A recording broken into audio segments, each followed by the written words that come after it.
സ്നേഹമുള്ളവരെ, ഒരു വാക്ക് voice of the പീപ്പിളിലേക്ക് ഏവർക്കും സ്വാഗതം.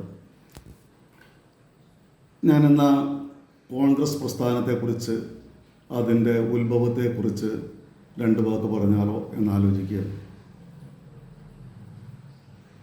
കേരളം എന്ന സംസ്ഥാനം, ദൈവത്തിൻ്റെ സ്വന്തം നാട് എന്ന ലോകം വാഴ്ത്തിപ്പാടുന്ന കേരളം എന്ന സംസ്ഥാനമായി ജന്മം കൊള്ളുന്നതിന് 36 വർഷങ്ങൾക്ക് മുൻപ് ജന്മമെടുത്തൊരു പ്രസ്ഥാനമാണ് കേരളത്തിലെ കോൺഗ്രസ് പ്രസ്ഥാനം, KPCC അഥവാ കേരള പ്രദേശ് കോൺഗ്രസ് കമ്മിറ്റി.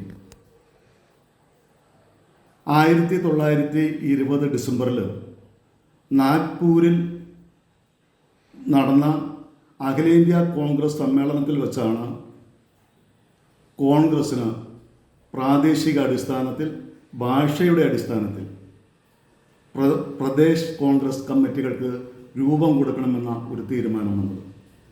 അതനുസരിച്ച് മലയാളം സംസാരിക്കുന്ന മലബാർ, കൊച്ചി, തിരുവിതാംകൂർ എന്നീ പ്രദേശങ്ങളിലെ കോൺഗ്രസിൻ്റെ പ്രതിനിധികളെല്ലാവരും കൂടി കോഴിക്കോട് 1921 ജാനുവരി 30 ഒരുമിച്ചുകൂടി KPCCക്ക് രൂപം നൽകി.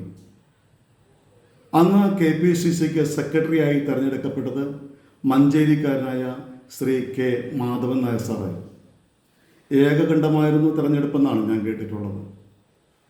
കാരണം കൂട്ടായ പ്രവർത്തനമായിരുന്നു, ഒരു മനസ്സോടെയുള്ള പ്രവർത്തനമായിരുന്നു. അങ്ങനെ K. മാധവൻ നായർ സെക്രട്ടറിയായ പ്രസ്ഥാനം അതിൻ്റെ ആസ്ഥാനം കോഴിക്കോടാണ് ആരംഭിച്ചത്. തുടർന്നത് അങ്ങോട്ട് കൊച്ചിയിലേക്കും പിന്നീട് തിരുവനന്തപുരത്തേക്കും ആസ്ഥാനം മാറ്റപ്പെടുകയുണ്ടായി.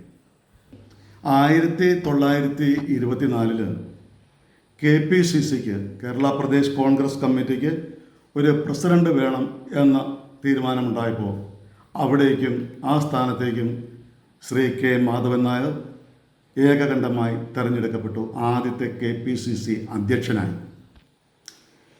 കേരളത്തിൽ കോൺഗ്രസ് അല്ലെങ്കിൽ കേരള സംസ്ഥാനം രൂപം കൊണ്ടതിന് ശേഷം 1960 KPCCയുടെ നേതൃത്വത്തിൽ, കേരള പ്രദേശ് കോൺഗ്രസ് കമ്മിറ്റിയുടെ നേതൃത്വത്തിൽ കേരളത്തിൽ കോൺഗ്രസ് അധികാരത്തിൽ വരുന്നു. മഹാരഥന്മാരായ, മഹാത്യാഗികളായ അനേകം നേതാക്കളുടെ ചോരയും നീരും മജ്ജയും മാംസവും ഒരുമിച്ച് ചേർന്നതാണ് കോൺഗ്രസ് പ്രസ്ഥാനത്തിൻ്റെ അടിത്തറ.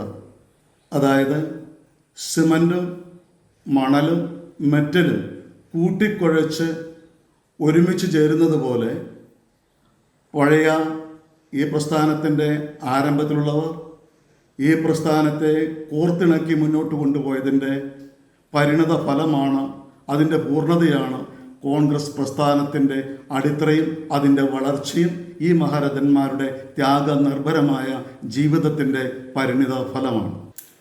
കേരളത്തിലെ കോൺഗ്രസിൻ്റെ ഈ ചരിത്രത്തിൻ്റെ താളുകളിലേക്ക് ചെറുതായൊന്നും ഞാൻ ഇന്ന് തിരിഞ്ഞു നോക്കാൻ കാരണം, അത് നിങ്ങളുടെ മുന്നിൽ പങ്കുവയ്ക്കുവാനുള്ള കാരണവും മറ്റൊന്നുമല്ല.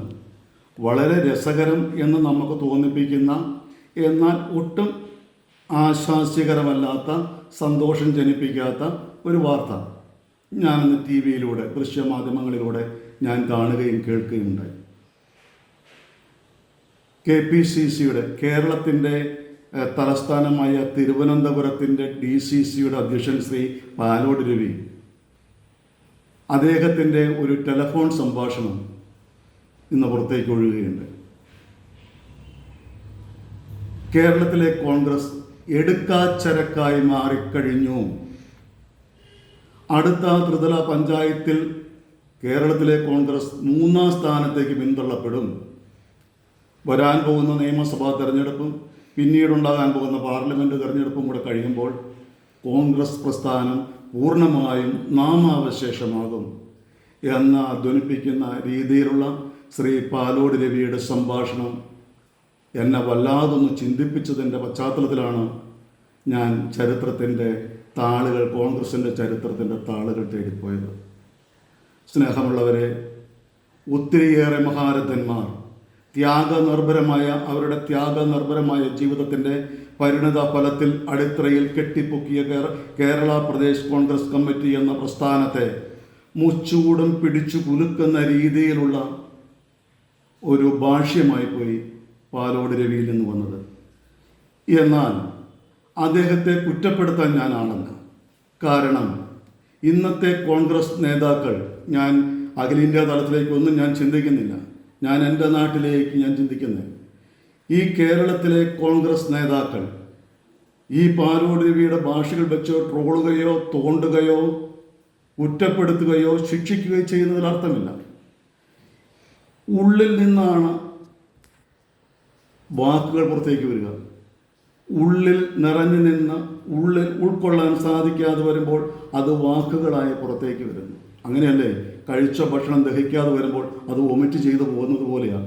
ഉള്ളിൽ കിടന്ന് സമ്മർദ്ദം ചെലുത്തുന്ന സംഗതികൾ ഓരോ പ്രത്യേക ഘട്ടത്തിൽ സാഹചര്യത്തിൽ അത് പുറത്തേക്ക് വരുന്നു. അങ്ങനെ പാലോട് രവിയിൽ നിന്ന് പുറത്തേക്ക് വന്ന ആ വാചകങ്ങളെ കോർത്തിണക്കി ഇന്നത്തെ കോൺഗ്രസ് നേതാക്കന്മാർ ഇരുന്ന് ചിന്തിക്കുന്നത് നന്നായിരിക്കും. എന്തുകൊണ്ട് പാലോട് രവി അത് പറഞ്ഞു?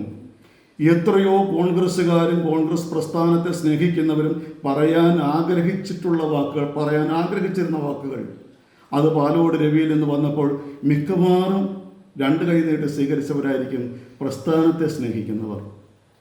ഈ വാക്കിൽ നിന്ന്, വാചകങ്ങളിൽ നിന്ന് പാഠം ഉൾക്കൊള്ളേണ്ടത് ഇന്നത്തെ കോൺഗ്രസ് നേതാക്കളാണ്. ആരോ പറഞ്ഞു വെച്ച കാര്യങ്ങൾ ഞാൻ ഓർക്കുകയാണ്. എൻ്റെ മനസ്സിലുള്ള ചിന്തയും ഏതാണ്ട് അത് തന്നെയാണ്. കോൺഗ്രസ് എന്ന മഹത്തായ പ്രസ്ഥാനത്തെ ഇല്ലായ്മ ചെയ്യണമെങ്കിൽ, തോൽപ്പിക്കണമെങ്കിൽ അത് കോൺഗ്രസ്സിന് മാത്രമേ സാധിക്കൂ. കമ്മ്യൂണിസത്തിന് കോൺഗ്രസിനെ നശിപ്പിക്കാൻ സാധിക്കില്ല. ഗാന്ധിസത്തെ നശിപ്പിക്കാൻ സാധിക്കില്ല.